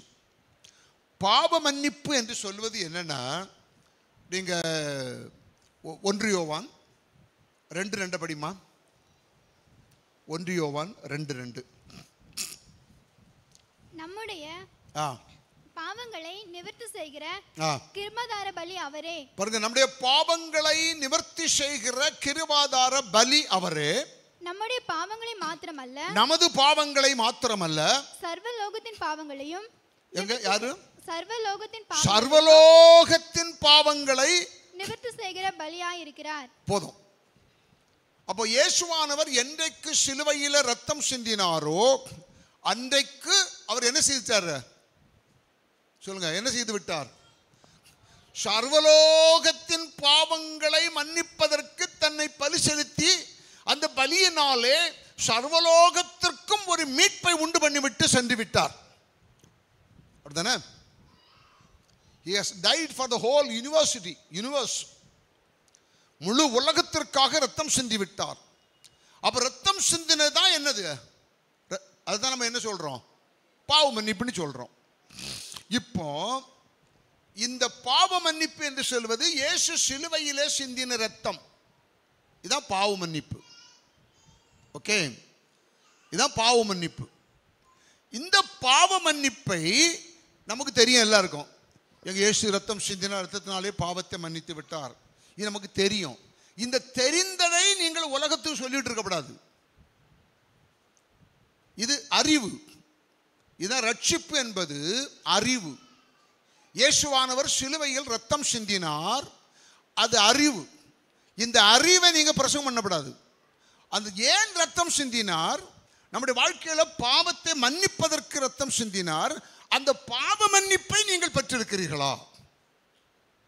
இன்னைக்கு நம்ம எல்லா சபையும் எந்த மெயின் சர்ச்சுனாலும் பரவாயில்ல, ஈவன் சிஎஸ்என்னாலும் சரி, லுத்தரன்னாலும் சரி, சால்வேஷனாலும் சரி, கேத்தலிக்னாலும் சரி, வாட் எவர் சர்ச் மேபி, எந்த சபையாக இருந்தாலும் எல்லா சபையும் இயேசுவை நம்பி தான் இந்த பைபிளை வச்சு படிச்சுக்கிட்டு இருக்கிறாங்க. அப்படித்தானே, உண்டா இல்லையா? இந்த பைபிளை தான் நம்பி படிச்சுக்கிட்டு இருக்கிறாங்க. அதனால எல்லாருக்கும் யாருன்னு தெரியும், இயேசு சிலுவை ரத்தம் சிந்தினார்னு எல்லா சபைக்கும் தெரியும். சிலுவை ரத்தம் சிந்தினால பாவ மன்னிப்பை உண்டு பண்ணினார் என்று எல்லாருக்கும் தெரியும். இந்த வார்த்தையை நம்ம எல்லாருக்கும் தெரிஞ்சதுனால நம்ம விசுவாசத்தில் வைத்து கொண்டு இருக்கிறோம். இதை நம்ம மற்றவர்களுக்கு அறிவித்து கொண்டிருக்கிறோம். நான் என்ன சொல்ல விரும்புகிறேன், இது ரட்சிப்பு. இந்த ரட்சிப்பை நீங்கள் அறிவிக்க கூடாது. இந்த ரட்சிப்பை நிச்சயத்தை நீங்கள் பெற்றிருக்கிறீர்களா? இப்போ அவருடைய நாமத்தில் விசுவாசம் உள்ளவர்களாய் அவரை ஏற்றுக்கொண்டவர்கள் எத்தனை பேர்களோ அத்தனை பேர்களும் தான் தேவனுடைய பிள்ளை. அவரை விசுவாசிக்கிறவர்கள் எல்லாரும் பிள்ளைகள் அல்ல. அதுக்கு ஒரு உதாரணம் என்ன எடுங்க, லூக்கா 4 அதிகாரம் 41 வாருங்க. லூக்கா 4 அதிகாரம் 41 பிசாசுகளும் நீ தேவனுடைய குமாரன் ஆகிய கிறிஸ்து என்று சத்தமிட்டு அநேகரை விட்டு புறப்பட்டது. அவரை கிறிஸ்து என்று பிசாசுகள் அறிந்திருந்தபடியால் அவர் அவர்களை பேச ஒட்டாமல் அதட்டினார். பாருங்க, பிசாசுகளும் என்ன செய்ததாம்? என்ன செய்தது? கிறிஸ்துவை அறிந்திருந்தபடியால். எப்படி அறிவித்தது? என்ன எப்படி அறிவிப்பு கொடுத்தது? தேவனுடைய குமாரனாகிய கிறிஸ்து இயேசுவை பார்த்து நீர் ஜீவனுள்ள தேவனுடைய குமாரனாகிய கிறிஸ்து என்று என்ன செய்தது? அறிவித்தது. இயேசு என்ன சொன்னாரு? பேசாம மூச்சு காட்டாம இவனை விட்டு வெளியே போயிருந்தார். நம்ம லாங்குவேஜ் அப்படியே மூச்சு காட்டாம ஓடிடு அப்படின்ட்டார். அந்த பிசாசு என்ன தப்பாட்டா சொல்லிச்சு? என்ன சொல்லிச்சு? நீர் ஜீவனுள்ள தேவனுடைய குமாரனாகிய கிறிஸ்து என்று நல்ல ஒரு அருமையான வார்த்தை. இது அன்னைக்கு பேதுருட்ட கேட்டக்கூடிய வார்த்தை இங்கே கேட்டார், இங்கே கேள்விப்படுறார். கேட்டீங்களா? அதனால தேவனுடைய பிள்ளைகளே, நீங்கள் உங்கள் வார்த்தையில் இயேசுவானவர் ரட்சகர்னு நீங்கள் கேள்விப்பட்டீங்க, அதை நம்புறீங்க, விசுவாசிக்கிறீங்க, அந்த விசுவாசத்தில் இங்கே வந்திருக்கிறீங்க. அந்த விசுவாசம் is not enough to have the faith on God. அந்த விசுவாசத்தில் போதாது. அந்த விசுவாசத்தை நீங்கள் எக்ஸசைஸ் பண்ணணும். அதனால் அந்த விசுவாசத்தின்படி நீங்கள் அவருடைய சமூகத்திலே காத்திருந்து உடைய பாவங்கள் எல்லாவற்றையும் நீ அறிக்கை செய்து விட்டு அந்த பாவ மன்னிப்பை உங்களுக்கு சுதந்திரமாக நீங்கள் மாற்றிக்கொள்ள வேண்டும். அந்த பாவ மன்னிப்பின் நிச்சயத்தை நீங்கள் பெற்றுக்கொள்ளுகிற போது தான் கேட்டீங்கன்னா நீங்கள் தேவனுடைய பிள்ளை என்ற அதிகாரத்தை பெற்றுக்கொள்ளுகிறீர்கள். அல்லேலூயா. இந்த பாவ மன்னிப்பின் நிச்சயம் உங்களுக்கு இல்லாதிருந்தால் நீங்கள் சோ கால்டு பிலீவர் தான். நீங்கள் பேரளவில் தான் நீங்கள் யார்? விசுவாசிகள். நீங்கள் அனுபவத்தின்படி நீங்கள் யார் கிடையாது? தேவனுடைய பிள்ளைகள் கிடையாது. அதனால தான் வாழ்க்கையில் நம்ம வெற்றிகரமாக வாழ முடியவில்லை. நீங்கள் பேரளவில் நல்ல கிறிஸ்தவங்களாக இருக்கலாம், நீங்கள் பேரளவில் ஆலயத்துக்கு செல்லக்கூடியவங்களாக இருக்கலாம், நல்ல உதாரணத்தை நீங்கள் ஆலயமே கட்டி கொடுக்கக்கூடியவர்களாக இருக்கலாம். எதை நீங்கள் செய்தாலும் ஆவிக்குரிய அனுபவத்தின் நிச்சயத்தை தயவு செய்து பெற்றுக்கொள்ளுங்கள். அப்போதான் ஆவியான உங்களுக்குள்ளிருந்து உங்களோடு இடைபடுகிறதையும் உங்கள் வாழ்க்கை தலைகளாக மாற்றப்பட்டிருக்கிறதையும் நீங்கள் மற்றவர்களுக்கு சாட்சியாக இருக்கிறதையும் நீங்கள் வாழ்க்கையில் உணர முடியும். ஆகவே முதலாவது யூ ப்ரிப்பேர் யுவர் செல்ஃப். கேட்டிங்களா? முதலாவது நம்ம என்ன செய்யணும்? நம்ம ஆயத்தப்படுத்தி கொள்ள வேண்டும். அந்த ஆயத்தப்படுத்தி கொள்வதற்கு முதலாவது ரட்சிப்பின் நிச்சயம் நமக்கு தேவை. ரட்சிப்பு அல்ல, ரட்சிப்பின் நிச்சயம், அஷூரன்ஸ் ஆஃப் சால்வேஷன். ரட்சிப்பு சிலுவையில் ஆண்டவர் கொடுத்தது ரட்சிப்பு. அது எல்லாரும் அது பிசாசு கூட சொல்லும், நீ ஜீவனுள்ள தேவனுடைய குமாரனாகிய கிறிஸ்து அப்படிம்பான். யாக்கோபு 2:19 படிச்சிங்கன்னா இன்னொரு வருஷம் படிங்க. ஏன்னா அந்த ஒரே பாயிண்ட்லேயே முடிச்சிடலான்னு நினைக்கிறேன். 2 பாயிண்ட் இருக்குது, அது பிறகு இன்னொரு டைம் சான்ஸ் கிடைச்சா பார்க்கலாம். தேவன் ஒருவர் உண்டென்று விசுவாசிக்கிறாய். தேவன் ஒருவர் உண்டென்று விசுவாசிக்கிறாய். அப்படி செய்கிறது நல்லதுதான். அது நல்லதுதான். பிசாசுகளும் விசுவாசித்து நடுங்குகின்றன. பிசாசுகளும் என்ன செய்கிறது? விசுவாசித்து நடுங்குற. நம்மலாம் கூட நடுங்கல. கேட்டீங்களா? நாம கூட என்ன செய்யல? நடுங்க. விசுவாசிக்கிறோம். ஆனால் அவருக்கு பயப்படுற பயம் இருந்தால் நம்ம கெட்ட வார்த்தை பேச மாட்டோம்ல, நம்ம போய் சண்டை போட மாட்டோம்ல வீட்டில். அப்படி தானே? நம்ம மற்றவங்களை தரக்குறைவாக பேச மாட்டோம்ல, நம்ம நினைக்க மாட்டோம்ல. அதனால பிசாசுகளும் விசுவாசிக்கிறது, அவரை கண்டால் நடுங்குகிறது. ஆனாலும் ஆண்டவர் அதை அக்செப்ட் பண்ணல. பார்த்தீங்களா? ஆகவே அருமையான தேவனுடைய பிள்ளைகளே, முதலாவது நம்ம சரியாக நீங்கள் ஆயத்தப்படுத்திவிடுங்க. அநேகர் விசுவாச வாழ்க்கை நீங்கள் இருந்து கொண்டு இருந்தாலும் உங்களுக்கு இருக்கு பாருங்க. You check yourself. உங்கள் லைஃப்பை நீங்கள் செக் பண்ணி, I may really saved, I may sure that all my sins are forgiven. என்னுடைய பாவங்கள் எல்லாம் மன்னிக்கப்பட்ட நிச்சயம் எனக்கு இருக்கிறதா? அந்த நிச்சயத்தை பாருங்க. ரெண்டாவது பாயிண்ட், மற்றவர்களை ஆதாயம் செய்தல். இது உங்களுக்கு நான் பிறகு ஒரு வேளையில் கர்த்தர் சித்தமானால் நான் சார்கிட்ட கேட்கணும்னு வச்சுருக்கேன். ஏப்ரல்-மேல ஒரு முறை ஒரு ஒன் டே மீட்டிங் உங்களுக்கு நான் அதை பாஸ்டர் சார்கிட்ட சொல்லிட்டு போகிறேன். அதாவது ஆதாயம் செய்தல் எப்படின்னு எங்களுக்கு ஒரு ட்ரைனிங் இருக்குது. அதுதான் நான் அந்த ட்ரைனிங் கொடுத்துட்ருக்கிறேன். ஆதாயம் செய்தல், ஆதாயம் பண்ணப்பட்டவர்களை அனுப்புதல். அதில் மட்டும் அந்த பாயிண்ட், கடைசி பாயிண்ட்டை ஒரு இன்னொரு 5 நிமிஷம் இருக்குது, அதுக்குள்ளே நான் முடிக்க விரும்புகிறேன். நீங்கள்லாம் ஆதாயம் செய்யப்பட்டவர்கள். அதனால் உங்களை பற்றி நீங்கள் அதுக்கு மேலே பேச வேண்டியதில்லை. ஆதாயம் பண்ணாமல் இருந்தால் நீங்கள் பண்ணிக்கிடுங்க. உங்களுக்கு ஒரு டீட்டெயில் கொடுத்தாச்சு. இப்போ உங்களெல்லாம் சார் ஒரு நல்ல ஆதாயம் பண்ணி வச்சாச்சு. You are all saved. நீங்கள் you are all prepared to enter into the kingdom of God. பரலோக ராஜ்யத்துக்கு போவதற்கு நீங்கள் ஆயத்தம். அப்போ ஆயத்தம் பண்ணப்பட்டவர்களை மூணாவது என்ன செய்யணுமா? அனுப்ப வேண்டும். சரியா? வாசிங்க. மார்க் எழுதின சுவிசேஷம் 3ஆம் அதிகாரம் 14 வாசிங்க. மார்க் 3:14. அப்பொழுது அவர் 12 பேரை தெரிந்து கொண்டு அவர்கள் நம்மோடு கூட இருக்கவும் பிரசங்கம் பண்ணும்படியாக தாம் அவர்களை அனுப்பவும் வியாதிகளை குணமாக்கி பிசாசுகளை துரத்தும்படி அவர்கள் அதிகாரம் உடையவர்களாக இருக்கவும் அவர்களை ஏற்படுத்தினார். இப்போ பாருங்க, அதாவது 3.5 ஆண்டு ஊழியத்தில் கர்த்தர் ஆயத்தம் பண்ணினது ஒன்லி 12 பீப்புள் தான். அவர் சுவிசேஷ வேலை செய்தார், ஏராளமான பணிவிடை செய்தார், அற்புதங்கள் செய்தார், அதிசயங்களை செய்தார், 5 அப்பத்தை கொண்டு 5000 பேருக்கு பகிர்ந்து கொண்டார். இப்படி நிறைய காரியங்களை ஆண்டவர் செய்துட்டு இருந்தார். ஊழியம் ஒரு பக்கம் நடந்துகிட்டு இருந்தாலும் பாருங்க, இவ்வளவு ஜனங்களை சார் ஆதாயப்படுத்தி கொண்டு வைத்திருந்தாலும் ஆண்டவர் ஒரு சைடில் he has been preparing 12 people, 12 வரை தனியா ஆயத்தப்படுத்தி கொண்டிருக்கிறார். மார்க் 16-15 படிங்க. மார்க் 16-15.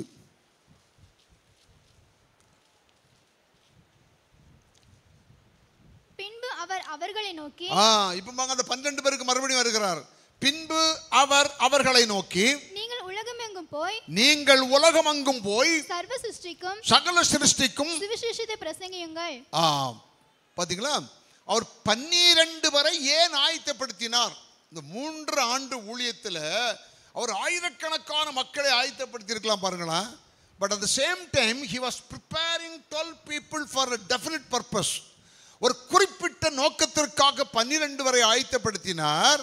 கடைசியாக அந்த மார்க்கில் கடைசி வருகிற போது, அதே மாதிரி மத்தேயு 28 கடைசி வருகிற போது அவர் என்ன சொல்லுகிறார்? நீங்க எங்க போனோம்? உலகமெங்கும் சுவிசேஷத்தை அது படிமா. நீங்கள் உலகமெங்கும் போய் எங்க போனோம்? உலகமெங்கும். 12 வரை எதுக்காக? உங்க சொந்த ஊர்ல கோயில் கட்டுறதுக்கு இல்ல.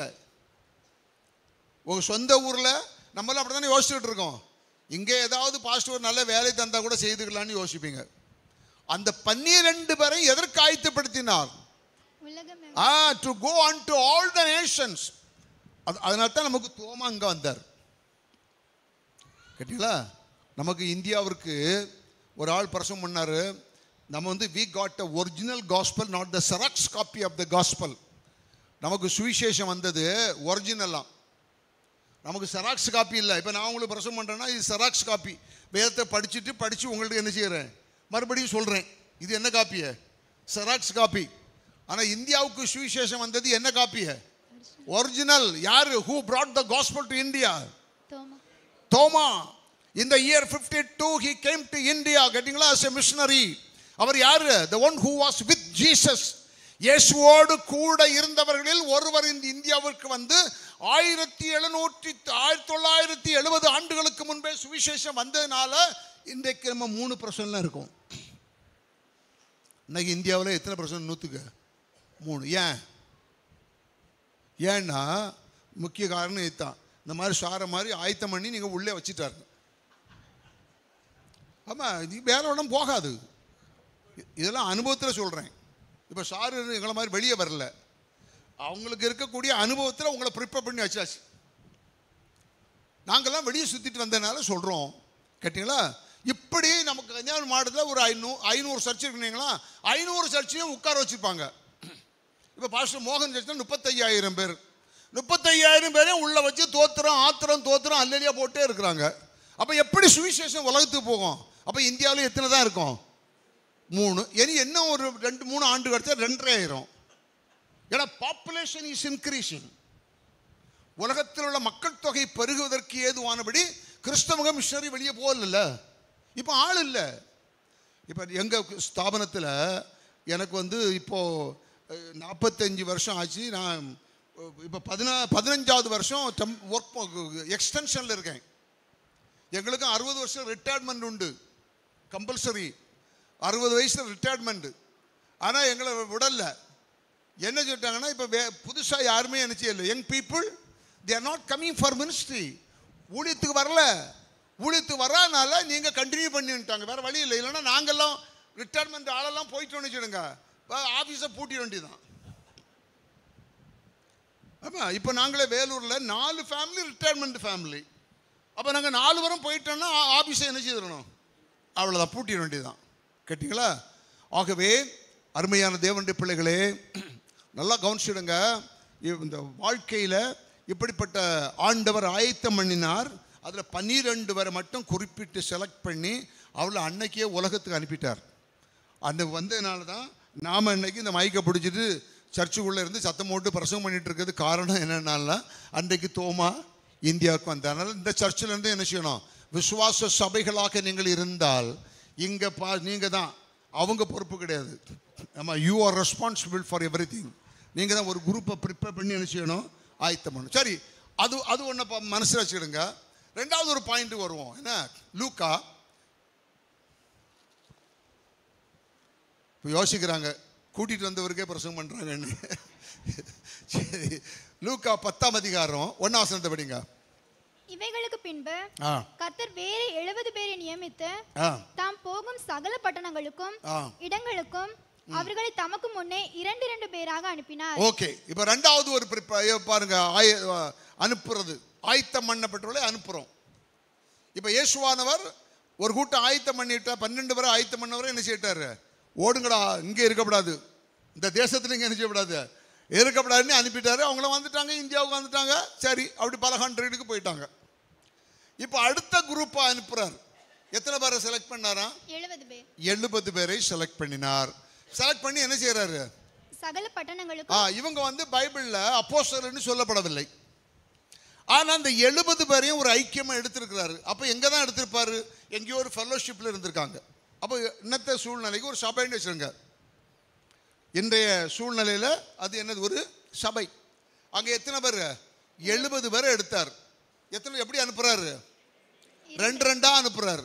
அப்ப எத்தனை டீம், 35 டீம்ஸ். இந்த டீமை அப்போ ஒரு டீம் ஒரு ஊருக்கு அனுப்பினாலும் அப்போ எத்தனை ஊருக்கு போயிடுவாங்க, 35 கிராமங்களுக்கு சுவிசேஷத்தை அனுப்புகிறார். அல்லேலூயா. அப்போ பாஸ்டருடைய 2வது வேலை என்ன, ஒரு டீமை அனுப்பியாச்சு, அடுத்த டீமை இப்போ இங்கே சர்ச்சுக்குள்ளே வச்சுக்கிடலாம். ஏன்னா நீங்கள் எல்லாரும் போயிட்டீங்கன்னாலும் பிறகு அவ்வளோதான், சபை டவுன் ஆயிரும். கேட்டீங்களா? பிறகு எப்படி எக்ஸ்டெண்ட் பண்ண முடியாது. இப்போ இது 3 நேரம் எக்ஸ்டெண்ட் பண்ணியிருக்குல்ல. ஆமாம், இந்த எக்ஸ்டென்ஷன்லாம் நடக்கு. அதனால் அடுத்த டீம் சபைக்குள்ளிருந்து 70 பேரை கர்த்தர் தெரிந்தெடுத்தார். தெரிந்தெடுத்து அவர்களை 2 பேராக பிரித்தார். 2 பேராக பிரித்து அதுன்னு சொல்றா பாருங்க, தான் போக வேண்டும் என்று விரும்பின கிராமத்திற்கு கர்த்தர் இவர்களை அனுப்பினார். அல்லேலூயா. அதான் எல்லாருக்கும் நிறைய கொட்டாய் வந்தாச்சு. இதான் லாஸ்ட்டு. இப்போ 5 நிமிஷம் ஓவர் தான், முடிச்சிடுறேன். இதுக்கு மேலே பாயிண்ட் போகிறதில்லை. ஓகே, தான் அவர் சொன்னார், நான் எந்தெந்த கிராமத்துக்கு போக வேண்டுமோ அந்தந்த கிராமத்திற்கு நான் இவர்களை அனுப்புகிறேன். அதனால நீங்க போகாதிருந்தால் அந்த கிராமத்திற்கு ஆவியானவர் போக மாட்டார். புரியுதா? நாம பக்கத்தில் உள்ள அதே இப்போ சாருக்கு அடுத்த வேலை என்னன்னா ஒரு 10 கிராம் 20 பேரையாவது நீங்கள் பிரித்து அனுப்பிடணும். பிரித்து அனுப்பி நீங்கள் இப்போ அங்கே போய் படுத்துட்டு இருக்கண்டாம், அங்கே படுக்கிறதுக்கு 12 பேர் அனுப்பிட்டாரு. உங்களை 2 பேராக அனுப்பி நீங்கள் போய் ஒரு வாரத்தில் ஒரு நாள் ஒரு 1 hour, ஒரு வாரத்தில் ஒரு நாள் ஒரு 1 hour you try to share gospel with your colleagues. அங்கே உள்ள நண்பர்களோடு நீங்கள் சுவிசேஷம் சொல்வதற்கு விசுவாச சபைகள் ஆயத்தமாக வேண்டும். இந்த விசுவாச சபை ஆயத்தமாகலைன்னா நீங்கள் எந்த வழியிலும் சீஷத்துவமே கிடையாது. சீஷர்கள் அப்படின்னாலும் விசுவாசிக்கும் கொஞ்சம் வித்தியாசம் உண்டு. விசுவாசிகள் சபைக்கு உண்மையாக இருந்து சபைக்குள்ளே இருப்பவர்கள். ஆனால் சீஷர்கள்னு சொல்லுகிறவர்கள் சபைக்கு உண்மையாக இருந்து தான் பெற்றுக்கொண்ட அனுபவத்தை மற்றவர்களுக்கு சொல்லுகிறவர்கள் சீஷர்கள். ஆகவே அருமையான தேவனுடைய பிள்ளைகளே, நம்ம வாழ்க்கையிலும் இந்த நம்ம சபைக்குள்ள இருந்து ஒரு டீம்னா ஒரு வேளை ஒரு 25 பேர் நீங்கள் பயிற்சி பெற்றால் அல்லது ஒரு 30 பேர் பயிற்சி பெற்றால் நீங்களும் என்ன செய்யணும், பக்கத்தில் உள்ள கிராமங்களை நீங்கள் தேர்ந்தெடுத்து அந்த கிராமத்துக்கு போய் நீங்கள் ஊழிய ஆரம்பிச்சிங்கன்னா ஒரு வருஷத்தில் நீங்கள் எந்தெந்த கிராமத்துக்கு போகிறீங்களோ அங்கே ஒரு வருஷத்துக்குள்ள ஒரு ஃபெல்லோஷிப் அந்தந்த கிராமத்தில் ஆரம்பிச்சிடும். அப்படி என்னுடைய வாழ்க்கையில் நல்ல ப்ராக்டிக்கலாக நிறைய எக்ஸாம்பிள் இருக்குது. அந்த காரியத்தை உள்ள முடிந்தால் கர்த்தருக்கு சித்தமானால் வர நாட்களில் நான் உங்களுக்கு சொல்கிறேன். ஆகவே அருமையான தேவனுடைய பிள்ளைகளே, அவிதமான தீர்மானத்து வாருங்கள். உனக்கு இருக்கிற இந்த பலத்தோட போ. உனக்கு அடிஷனலாக என்ன செய்யாது, எந்த தாளந்தும் கர்த்தர் தரமாட்டார், எந்த திறமையும் தரமாட்டார், எந்த அறிவையும் தரமாட்டார். கேட்டீங்களா? ஆனால் உனக்குள்ள என்ன திறமை இருக்குதோ அந்த திறமையில உன்னை பயன்படுத்துவார். அதில் குறையே கிடையாது. அது என்னுடைய சாட்சியை நான் உங்களுக்கு எல்லாம் நல்லா சொல்லலை. அதனால் நான் முடிந்தால் மேலும் சமயம் கிடைத்தா உங்களுக்கு சொல்கிறேன். ஆகவே கர்த்தருடைய பிள்ளைகளே, முதலாவது உங்களை நல்லா ஆயத்தப்படுத்திக்கிடுங்க. யாராவது இந்த ரட்சிப்பு நிச்சயம் இல்லைன்னா நீங்கள் தயவுசெய்து இன்றைக்கே வீட்டில் போய் கொஞ்ச நேரம் பாவத்தை அறிக்கை பண்ணுங்க. You just wait upon the Lord and spend time with the Lord in confessing. உங்களுடைய பாவத்தை அறிக்கை பண்ணுகிற உங்கள் நேரத்தை செலவழித்து அந்த பாவ மன்னிப்பு நிச்சயத்தை தயவுசெய்து வாங்கிடுங்க. பாவ மன்னிப்பு நிச்சயம். அது பிறகு இப்படி வின்னிங் சோல், ஆத்துமாக்களை ஆதாயப்படுத்தி ஆதாயம் பண்ணப்பட்ட நீங்கள் மற்றவர்களுக்கு போய் சபையாக அறிவிக்கலாம், சுவிசேஷ மிஷனரியாக போகலாம். எந்த நிலையில் கர்த்தர் உங்களை வைத்திருக்கிறாரோ உங்களை ஒப்புக்கொடுங்கள். கர்த்தர் ஆசீர்வதிப்பார். கண்களை மூடி நம்ம ஜெபித்து முடிப்போம். எல்லாரும் shall we all close our eyes. இருக்கிற இடத்திலேயே நீங்கள் கண்களை மூடி ஒரே ஒரு நிமிஷம் ஹல்லேலூயா எல்லாரும் கொஞ்சம் ஒரு ஒரு ஒரு ஒரு ஒரு 2 minutes தயவுசெய்து உங்களுடைய வாழ்க்கையில் ஒரு சிந்தனைக்கு கொஞ்சம் இடம் கொடுங்க. நீங்கள் உங்களை நீங்களே சோதித்து பாருங்க. நான் இந்த பாவ மன்னிப்பு நிச்சயத்தை பெற்றுக் கொண்டிருக்கிறேனா? நீங்கள் இயேசுவை விசுவாசிக்கவில்லை என்று சொல்லவில்லை. நீங்கள் இயேசுவை விசுவாசிக்கிறீர்கள். அநேகருக்கு நீங்கள் சொல்றவங்களா இருக்கலாம்.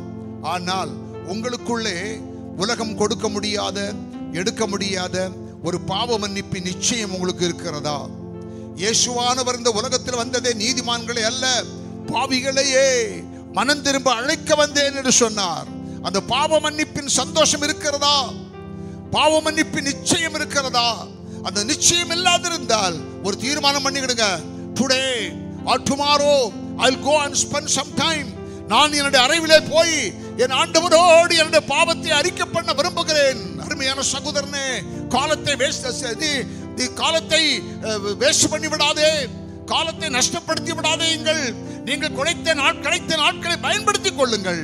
இரண்டாவது, ஆயத்தம் பண்ண போதகர் உங்களை ஆயத்தம் பண்ணி கொண்டிருக்கிறார். ஆயத்தம் பண்ணப்பட்டிருக்கிறவர்கள் மற்றவங்களிடத்தில் சொல்வதற்கு நீங்கள் ரெடியாக ஆயத்தமாக இருக்கிறீர்களா? கர்த்தருடைய சமூகத்தில், ஆண்டவரே, I am ready to go and share gospel with someone.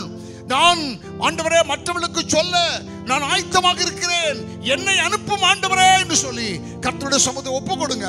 நீங்க ஒப்புக்கொடுங்க, கர்த்தர் உங்களுடைய வாழ்க்கையில் அற்புதங்களை செய்வார். ஹல்லேலூயா. எல்லா சோதரம் பண்ணி ஜெபம் பண்ணுவோம். எல்லாரும் சோதரம் பண்ணுங்க. glory hallelujah hallelujah. ஆண்டவரே, நாங்கள் உமக்கு நன்றி செலுத்துகிறோம். நன்றி செலுத்துகிற ஆண்டவரே, ஆலயத்துக்குள்ளிருந்து பாடுகிறது மட்டுமல்ல, ஆலயத்துக்குள்ளிருந்து ஆவியில நிரம்புகிறது மட்டுமல்ல, ஆமென், கர்த்தருடைய பிள்ளைகளாக கர்த்தருடைய ஊழியக்காரர்களாக, கர்த்தருடைய செயல் வீரர்களாக புறப்பட்டு செல்ல கர்த்தர் விரும்புகிறார். அதற்கு உங்களை ஆயத்தப்படுத்துங்கள், ஒப்புக்கொடுங்கள். உங்களை கொண்டு கர்த்தர் பெரிய காரியங்களை செய்ய போகிறார். ஹல்லேலூயா. இயேசுவே உமக்கு நன்றி, நன்றி, நன்றி, நன்றி ஆண்டவரே. நன்றியோடு ஸ்தோத்திரிக்கிறோம். பரிசுத்தமுள்ள எங்கள் நல்ல ஆண்டவரே, இந்த அருமையான வேளைக்காக நாங்கள் உமக்கு நன்றி செலுத்துகிறோம். கர்த்தருடைய வல்லமை அற்புதமாக இடைபெற்றபடினாலும் உமக்கு நன்றி செலுத்துகிறோம் ஆண்டவரே. தொடர்ந்து நம்முடைய பிள்ளைகள் ஒவ்வொருடைய வாழ்க்கையிலும் அற்புதங்களையும் அதிசயங்களையும் கர்த்தர் செய்ய ஆவியானுடைய ஆளுகைக்கு நாங்கள் தாழ்த்துகிறோம், ஒப்புக்கொண்டு ஜெபிக்கிறோம். கிருபை மாத்திரம் கூட இருக்கட்டும், தாங்கும் வழி நடத்தும். இயேசுவின் நாமத்தில் ஜெபிக்கிறோம் பிதாவே, ஆமென், ஆமென். என் ஆத்துமாவே கர்த்தரை ஸ்தோத்திரி, என் முழு உள்ளமையே அவருடைய பரிசுத்த நாமத்தை ஸ்தோத்திரி. என் ஆத்துமாவே கர்த்தரை ஸ்தோத்திரி, அவர் செய்த சகல உபகாரங்களையும் மறவாதே. ஆமேன், ஆமேன். கர்த்தர் உன்னை ஆசீர்வதித்து உன்னை காக்க கடவர். கர்த்தர் தம்முடைய முகத்தை உன்மேல் பிரகாசிக்க பண்ணி உன்மேல் கிருபையாயிருக்க கடவர். கர்த்தர் தம்முடைய முகத்தை உன்மேல் பிரசன்னமாக்கி உனக்கு சமாதானம் கட்டளையிட கடவர். நம்முடைய கர்த்தராகிய இயேசு கிறிஸ்துவினுடைய கிருபையும் பிதாவாகிய தேவனுடைய அன்பும் பரிசுத்த ஆவியானுடைய ஐக்கியமும் சிநேகமும் பாதுகாப்பும் எங்களோடு கூட இருக்கணுமே. அது மாத்திரமல்ல, உம்முடைய மகனோடும் இருந்து இன்னும் அநேக ஆயிரங்களை கர்த்தருக்காக ஆதாயம் பண்ணி, ஆண்டவரே வயல் விளைந்திருக்கிறது, அறுப்பு மிகுதி வேலையாட்களோ கொஞ்சம் என்றபடி அவர்களை ஆத்துமாக்களை ஆதாயப்படுத்துவதற்காக அனுப்பக்கூடிய ஒரு பணியை செய்கிற உம்முடைய மகனோடு உம்முடைய பிரசன்னம் இருக்கட்டும், உம்முடைய மகிமை இருக்கட்டும். அவருக்காக, அவருடைய மனைவிக்காக, அவருடைய மகளுக்காக, குடும்பத்துக்காக நாங்களும் ஸ்தோத்திரிக்கிறோம். முழு குடும்பத்தையும் ஆசீர்வதியும், தொடர்ந்து நடத்தும், கிருபைக்குள்ளாய் மறைத்து கொள்ளும், ஆசீர்வதியும். எல்லாவற்றையும் இயேசுவின் நாமத்தினால் கேட்கிறோம் பிதாவே, ஆமீன், ஆமீன். துதி கனம் மகிமையோ மக்கே, ஓ எல்லாமுமே, ஓ எல்லாமுமே. துதி கனம் மகிமையோ மக்கே, ஓ நீ ராஜாவே. அல்லேலூயா. தோத்ரா தோத்ரா தோத்ரமே தோத்ரா தோத்ரா தோத்ரா ராஜாவே. அல்லேலூயா. துதி கனம் மகிமையோ மக்கே,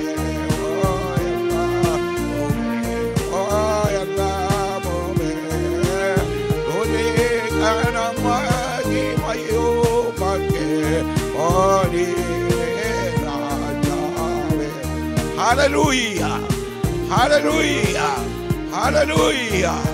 எல்லாருக்கும் சோதனை.